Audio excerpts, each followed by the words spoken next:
Sa Buldon, Maguindanao del Norte naman, 5 individual ang arestado sa ikinasang buy-bust operation ng otoridad.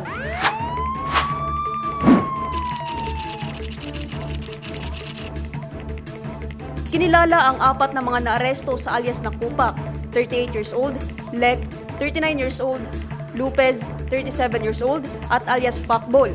Ikinasang buy-bust operation alas 5:30 ng umaga at 18 ng Pebrero sa Sitio Sapad, Barangay Kabayuan. Ang operasyon ay pinangunahan ng Buldon MPS. Nasamsam ng otoridad sa operasyon ang 3 heat-sealed sachets ng suspected shabu na tumitimbang ng 0.11 grams na nagkakahalaga ng 7,480 pesos at drug paraphernalia. Nasa Buldon MPS na ang mga nakuhang ebidensya at naarestong individual na nahaharap sa kasong paglabag sa RA 9165 o Comprehensive Dangerous Drugs Act of 2002.